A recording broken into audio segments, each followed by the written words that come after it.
people in Warminster West, why should they choose you when they go to the ballot box? Well, this is fairly new to me. It's not my third year.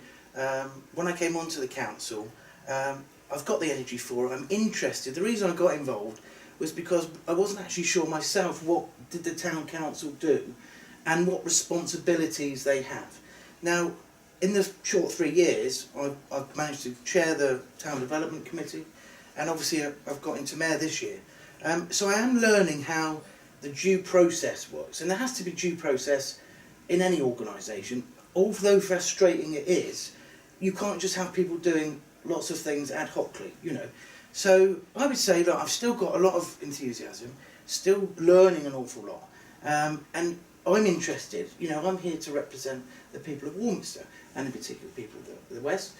But if people have got an issue, they need to come up to it, because there is a process to take place. You know, there's potholes or there's parking issues or whatever. You know, there's a place called the Catchy, which I've now learned. You know, so we can't actually go and paint the lines ourselves as town councillors, or even if we want to and go, that would be a good idea. You know, that's where our remit stops. We can't do it. But what we can do is we can take the genuine residents' points of view and put it towards the town council and ask them to look at it, to our unitary members to actually then come back to us with an answer.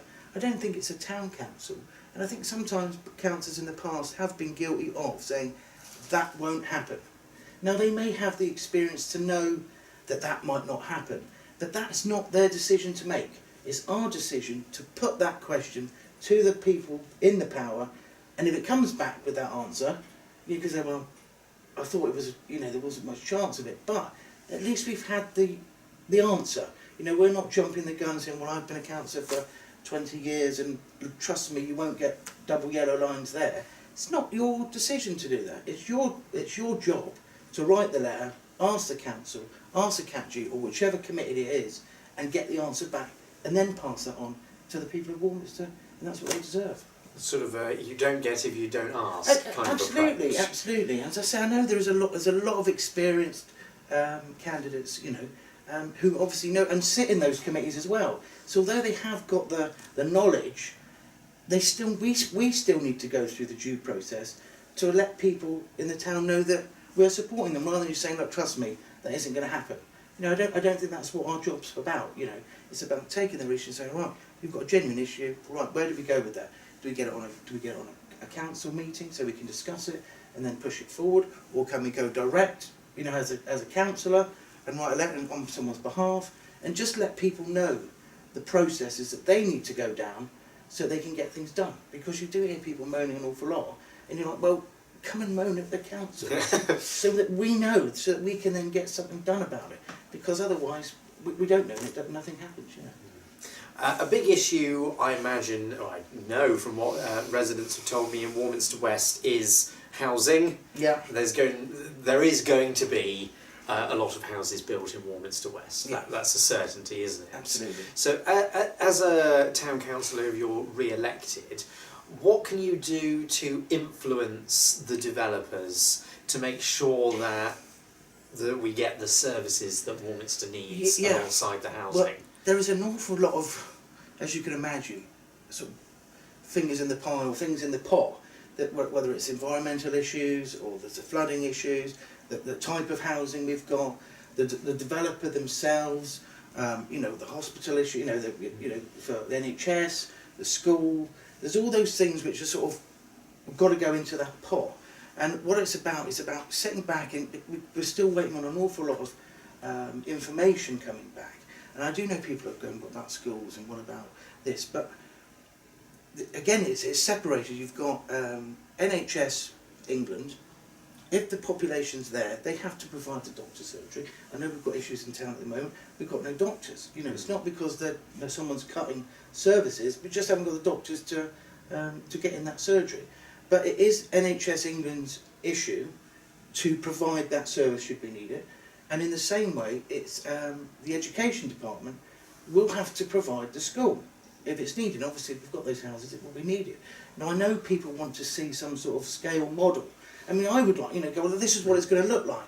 And that's what's so frightening. We don't really know what that model looks like, you know, but we've got a rough idea with the boundaries and, you know, how many houses they hope to get in, and it's just, I say, that our unitary members, you know, who are closer to it, making sure they're on the case all the time, looking at the developers and going, right, well, you said, you know, back when we had the neighbourhood plan, there was going to be this far away from the, you know, the bypass. Yes. By the look at this last thing that you've put in, it looks as though it's encroaching a bit. You said the houses were going to be built to this standard, and they're now looking as though they're being built to that standard. You know, and questioning. But it's the people, you know, slightly, you know, in County Hall, and the developers and the planning officers who've got that skill and that know-how. It's just us just to keep, almost like a sort of school governor in a way. We don't actually know it, but we want to see that the people who do know it can show us that they've looked into it, and we know that we've got that infrastructure right, we've got our roads going in. We have got issues in Warminster. We're a small market town. We know the transport, the issues at the moment. Yes. You know, but we need the houses. They are coming, and the still money that we'll get from that, the developers have to give certain money back when they're developing an estate, and we've got to make sure we use that wisely as well for the best interests of all of Warminster's people. You know, it's about Warminster. You know. So that's I'll be asking the questions. I've been chair of governors at St John's, so I'm good at asking the questions. You know, I might not know the answers, but I can ask the questions and wait to hear back the answer. And if I don't, I'll ask the question again and again. One area that almost everybody who's been in has talked about is the park. Yeah. And I know it's an area that you're very keen on. Absolutely. So what's the next stage with regards to the park? Because the town council now own it. Yeah. So what would you like to see happen next? Well, I think the next stages in development are obviously the cafe that we've got. We are totally sort of refurbing that now. We've got a nice. We've got it back in our control, so it's not leased. So the building, I know with some other people talking earlier about bringing services back under the control, not subbing it out. And that's what we've done exactly here with the park. So that will be council owned, or council will run that. We've got a nice new cafetiere machine in there as well. The trouble is, you need these things to be open for people to go to. You know, if people want to go for a coffee, they know Costa and Coffee One and other coffee shops are available, are open. They haven't known whether the park cafe is going to be open. But we will have set times when it is open, it's going to be open. We're going to be in coffees and hot chocolates and all that sort of thing. And also, you'll be able to get the putters for the putting from there, tennis rackets for the tennis courts. We're looking at resurfacing the tennis courts in time. And obviously my big one is the boats back on the lake. As I've said to people, pedlos are for the seaside, rowboats are for lakes. And hopefully we can push a couple of punts as well. So that's where we're going. It's looking brilliant already. And hopefully this summer we'll get that cafe open end of May. I think we're hoping to have that up and running. So, nice weather, we'll have a cracking good 3 months down there. Fantastic. So finally, just to finish off, if you're re-elected on the 4th of May, I think counting's probably on the 5th of May, isn't it? That's right, yeah, on Friday. On Friday.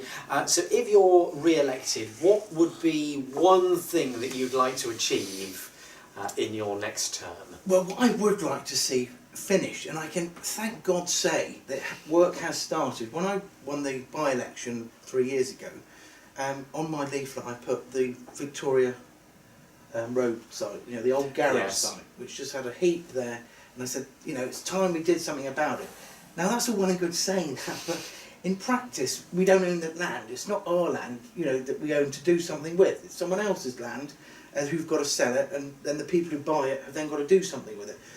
And since the 3 years I've been in on the council, it's changed hands about 3 times and had different planning applications going about it.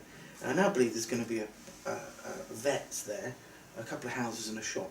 Don't hold me to that, but there's certainly development going on there. And you can now see a road link has actually been put in place. So there is something happening, and if I got re-elected, one of the things I would love to see done in this 4 years is that completed, you know, and as you say, the start of the West Urban Extension, keep on top of that and make sure that gets done to a very good standard. And listen, you know, it's about community. You know, we're talking on Warminster Community Radio, and I'll just say something to people. If they want to look back in the journals and pick some events, you know, pick the carnival, pick the Remembrance Day, or the light switch on, the wobble, music in the park, and just have a look at Spot the Councillor. You know, spot the councillors and put a circle around them. They'll be the same cohesive council that we've got now, who genuinely care about the community. We know the process is in place. You know, come and talk to us and say, look, why is that not happening? You know, Andrew Davis just talking about the scaffolding, a nightmare. But you know, your sort of hands are tied, whether you like it or not. You know, sometimes what is what is. You know, so I challenge people just to look at that, and you know, and they are conservative councillors, you know, who do care about the town.